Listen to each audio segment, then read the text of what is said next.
なぜあのようなゴミが王を名乗るのだ。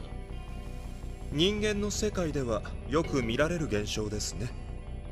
死も妻もない無能者が血のつながりやコネクションのみで不相応の地位につくこと。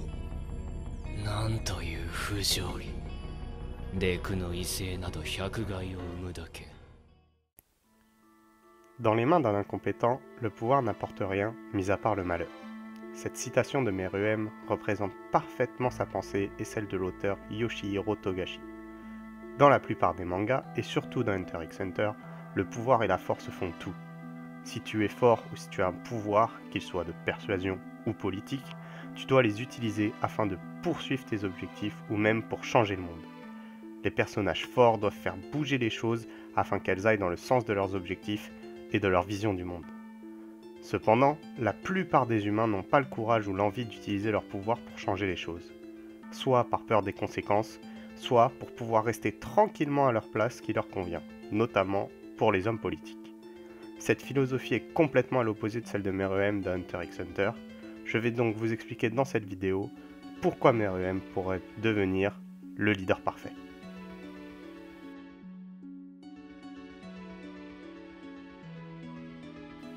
Lorsqu'il naît, Meruem sait directement que son pouvoir est immense, qu'il est né pour diriger et qu'il doit conquérir le monde, en éradiquant les humains. Il est convaincu au départ que la force physique régit tout ce qui se passe dans le monde. Il considère les personnes faibles physiquement inférieures et pense que les forts doivent régner. Étant conscient de sa force, Meruem voulait créer le monde parfait à ses yeux, mais grâce à sa capacité d'apprentissage innée, il va se rendre compte que les humains qui règnent sont loin d'être les plus intelligents ou les plus forts, et qu'ils profitent de leur pouvoir pour leur bien personnel au lieu de l'utiliser pour le bien des autres. Il va même considérer les humains comme des êtres pathétiques suite à cela. Cela va le conforter dans l'idée qu'il faut tout détruire et recommencer de zéro. Cependant, son apprentissage du monde ne s'arrête pas là, car il va commencer à s'intéresser à des idées alternatives à la force brute, telles que l'intelligence ou encore la philosophie. Il va donc s'ouvrir à cela et développer énormément son intelligence et ses connaissances sur le monde. Cela va faire de lui quelqu'un possédant à la fois une force physique démesurée, une intelligence hors norme et une connaissance du monde énorme. Suite à cela, il va remettre en question son idée de conquête du monde par la destruction et va commencer à vouloir en apprendre plus sur lui-même et sur le monde qui l'entoure avant de choisir ce qu'il fera. Il va commencer par vouloir devenir le meilleur dans chaque domaine afin de les connaître au mieux, mais va rapidement s'intéresser aux autres personnes et va vouloir en apprendre beaucoup plus sur eux. On le voit par exemple dans ses duels au Gungi contre Komugi ou lors de son combat contre Netero. Il commence à ouvrir son esprit aux autres et à changer ses attentions et va se rendre compte que la force physique n'est pas la force supérieure à toutes les forces. 小麦は飛躍的に強くなるだろう。軍議のみの話だがな。ピト。は。もしも小麦を今回の明日やる方法で選別していたらどうなっていた？死んでますね。あくまで選別は兵士足りうる肉体と精神の持ち主を選ぶためのやり方ですから。小麦と出会って強さにもいろいろあると学んだ。例えばここへ来る途中、要は子供を殺した。あの子供がもしかしたらある分野で世を凌駕する才を目覚めさせていたかもしれぬ。その目を世は摘んだ。大した意味もなく摘んだ。Tout cela montre la qualité de leader et surtout l'incroyable personnage qu'est Meruem. Car au lieu de tout détruire sans chercher à comprendre, il a décidé d'apprendre afin de prendre la meilleure décision pour lui, mais également pour ceux qu'il dirigera par la suite en étant le roi. Et si Meruem en vient à faire tout cela, c'est dû à sa haine des incompétents qu'il a depuis le début, lorsqu'il dit « Dans les mains d'un incompétent, le pouvoir n'apporte rien, mis à part le malheur ».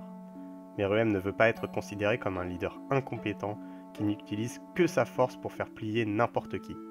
Il veut devenir le leader parfait qui créera une sorte de paradis où tout sera comme il le veut et où chacune de ses décisions sera toujours la meilleure. On peut considérer Meruem comme perfectionniste, mais c'est ce qu'il souhaite, et il va tout faire pour arriver à ce paradis, en imaginant même par la suite épargner des humains et les laisser vivre dans une partie de son royaume. わずかながら生かすに足る人間がいることを知った。貴様に免じ特区を設け人類の永住を許可しよう。食用にする人間も選定の際に数や質を考慮する。 Certes, cela représente tout de même énormément de meurtres, mais réfléchissez à l'évolution de Meruem depuis le début. Il est passé d'un personnage qui veut simplement éradiquer l'humanité par la force, à un personnage cherchant à mieux comprendre le monde et à même préserver une partie de l'humanité malgré tous les défauts qu'il leur a trouvés. Suite à sa rencontre avec Komugi, il va se rendre compte qu'il ne faudra pas uniquement garder des humains sur des critères de force physique, car la force peut se manifester sous différents domaines, aussi bien au Gungi pour Komugi que sous d'innombrables autres formes pour les autres. Meruem cherchait donc à créer un monde parfait où la force serait utilisée de la meilleure des façons par tout le monde. Il souhaitait la disparition des inégalités et des injustices, ainsi que la création d'un monde prospère. Avant de mourir, il était sur le bon chemin pour devenir l'exemple du leader parfait, qui utilise la force à bon escient et qui ne prendra que des bonnes décisions pour tout le monde. Meruem n'était donc pas encore parfait lors de sa mort, mais vu son évolution au cours de l'anime, il aurait sûrement été l'incarnation du leader parfait. Sa mère avait même indiqué que son nom signifiait « la lumière qui illumine tout le monde ». Et elle avait sûrement raison. L'évolution rapide et l'envie d'apprendre de Meruem aurait sûrement permis de créer un monde sans injustice et aurait fait de lui le leader parfait s'il avait pu développer tout son potentiel. Pour conclure, le personnage de Meruem est pour moi l'un des personnages les plus intéressants de Hunter x Hunter et surtout l'un des plus travaillés et des plus aboutis. Togashi nous a montré ici toute l'étendue de son talent et surtout sa vision de ce que devrait être le leader parfait. Un leader compréhensif, empathique, juste et qui ne cherche qu'à faire le bien pour tout le monde, tout en apprenant continuellement des autres. Merci d'avoir regardé cette vidéo, c'était Kaizen Anime, à la prochaine.